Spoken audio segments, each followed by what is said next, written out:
page 741. Trusting the Lord in times of trouble.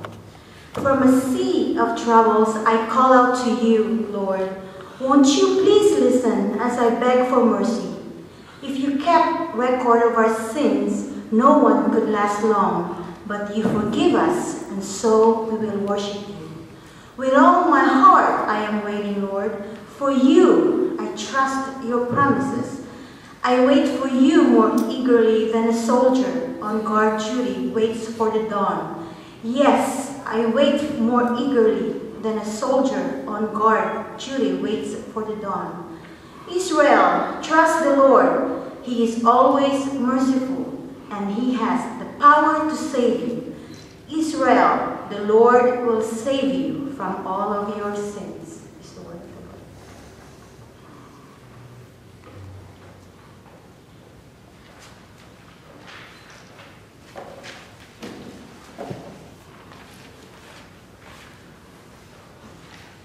Forgiveness is probably the real toughie.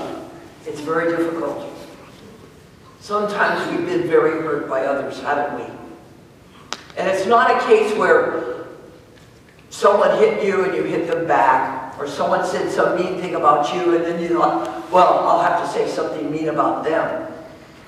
Remember when you were in high school, or maybe junior high school? They can really be rude, can't they? Kids can be really mean to each other. But there's not much forgiveness involved because one person says something horrible to another person and then they strike back with their friends. That's really not what forgiveness is about.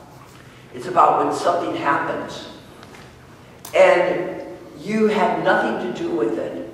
Someone has really hurt you or betrayed you, and in spite of all of the hurt and the betrayal, you can say, I forgive you. Now, I know that this isn't always easy. I worked with emotionally disturbed children for 15 years. And it took me about 5 years to finally figure out that when someone does something very hurtful, says mean, ugly things, maybe even physically hurt you, that it's not about you, it's about them. And it took me a while to figure that out. I didn't learn it in a day. I have been called stupid, ugly, some words that I wouldn't use in church, and also I could rot in hell. I've been told all of those things by some very, very angry young people who really didn't appreciate the way I was teaching them. I don't blame them. I was strict. I made them do their work. They didn't go anywhere or do anything until everything was completed. What a mean idea, huh? Isn't that terrible? To be that way? I also had a friend, I'll just call her Janet, when I was living in Palos Verdes. And she had a devoted boyfriend. He wasn't one of those real handsome, slick kind of guys. Just one of those dependable, sweet, always there for her, always being kind, doing things for her. He wanted to marry her, but she refused because she had her eye on a lot of other people. And she, more than on a few occasions, betrayed him, went out with other people, started going to wild parties and things like that. And he would be there at home, waiting for her. And he would always forgive her. Finally, it hit her. That was like the love of God, constantly forgiving. And luckily, she did change her ways. And they did get together in a marriage that was solid. And this was many, many years ago. And they're still together. That's good. That's wonderful.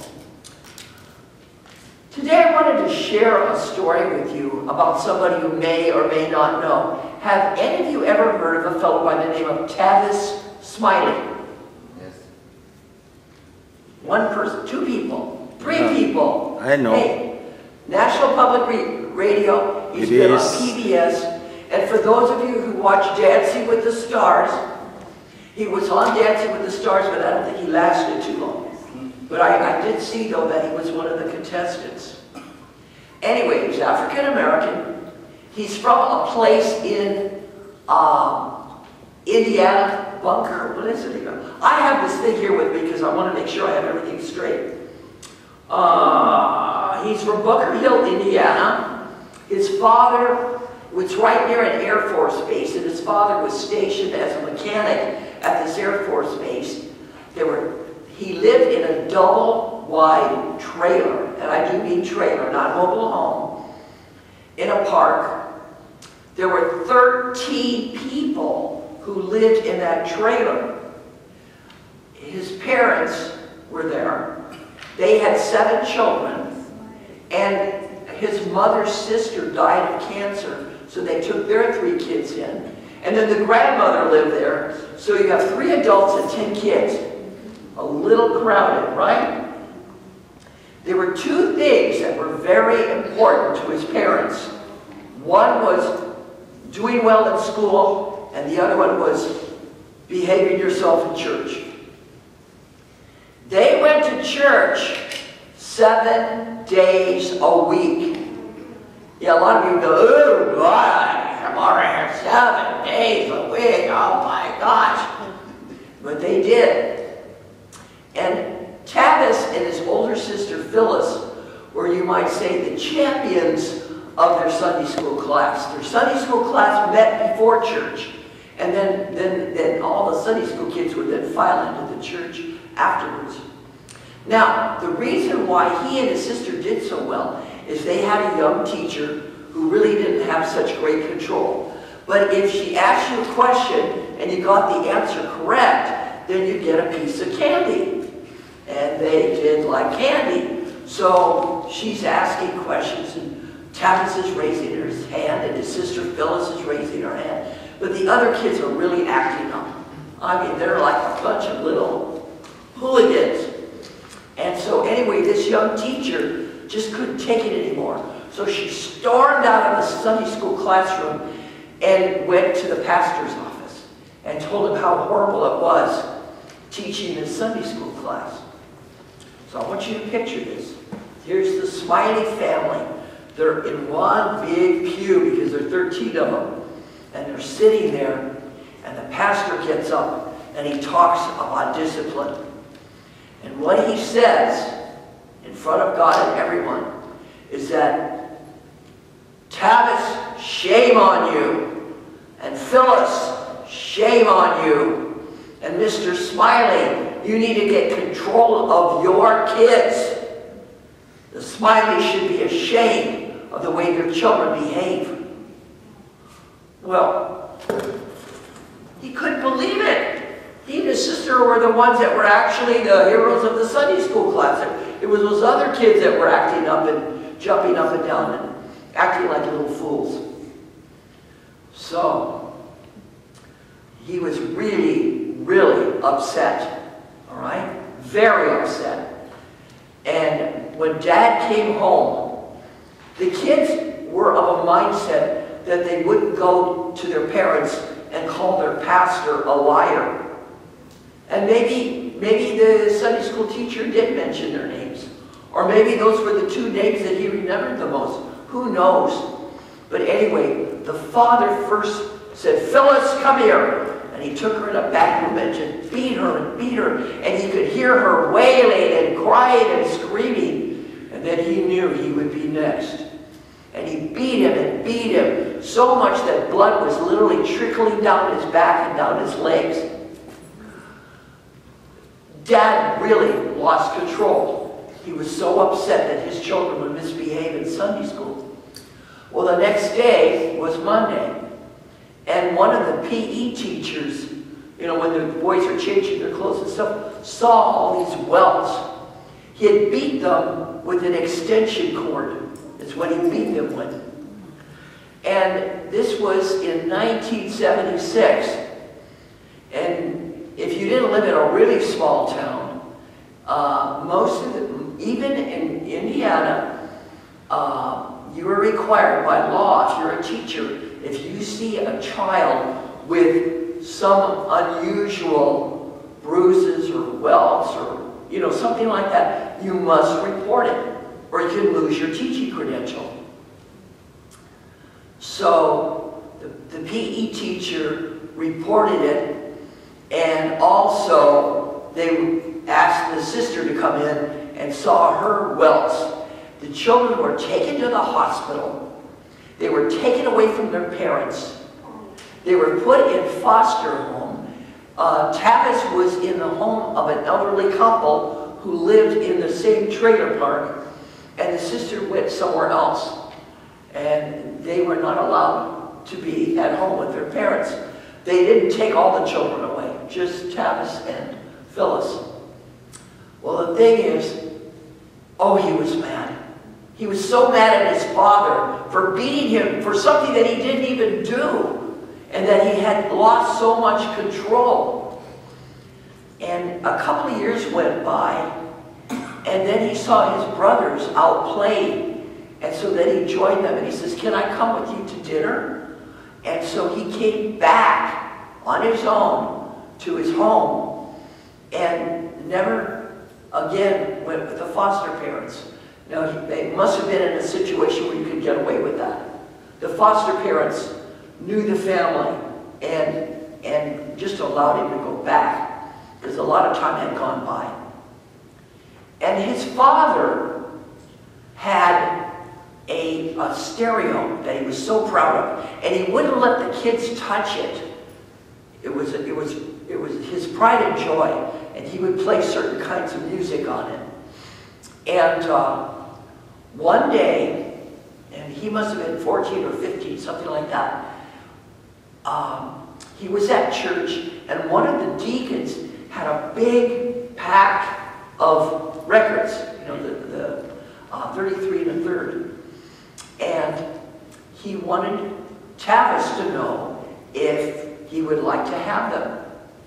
And they were all of these speeches by Dr. Martin Luther King Jr., who had died, you know, before this event. So he had heard of him, but he didn't know that much about him. And so his dad would never let anybody touch the stereo, but he said, "All right, I will teach you how to use the stereo, how you put the needle on," and also gave him headphones so that he could listen to them, because it was a rather noisy household. And the reason I've kept it here is because I want to make sure I have the words right. But remember, he still was holding a lot of hostility in his heart to his parents. He was mad at his father for beating him, but he was also mad at his mother for not saving him. Why didn't she intervene? Why didn't she do anything? And so he started listening to some of the speeches of Dr. King. And it was like music to his ears. I want to just make some quotes. Dr. King was saying, "Darkness cannot drive out darkness. Only light can do that. Hate cannot drive out hate. Only love can do that. We must develop and maintain the capacity to forgive. He who is devoid of the power to forgive is devoid of the power of love. There is some good in the worst of us and some evil in the best of us." Made him do some real thinking. And what changed Tavis is a number of years later, he took his father to see Muhammad Ali, the great fighter. And his father, it was kind of like a hero to his father. And his father was so grateful to him for doing that. And he said to him, "I love you, son." Never said that before. And he said, "I love you, Dad." And it was at that point where he forgave his father and was now able to forgive anyone in his life who may have wronged him, even though he didn't do anything to him, because he realized that we're all sinful at times. We've all said things that we wish we could take back, but we can't. Maybe we betrayed people, and so when they do these things to us, we can let them own their behavior. It's not about us, it's about them. And when we can do that, when we can truly forgive and not take it so personally that they're doing something against us, but it's about their character. Once we get to that point, we can forgive. Let's think about Jesus. How could anyone who's nailed to a cross with that pain for something that he didn't do? He wasn't guilty. He didn't deserve it.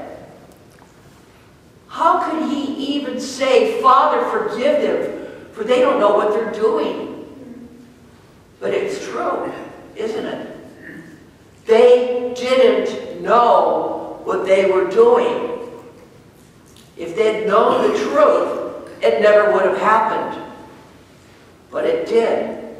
And he could forgive. So following his example, and also the example of Tavis Smiley,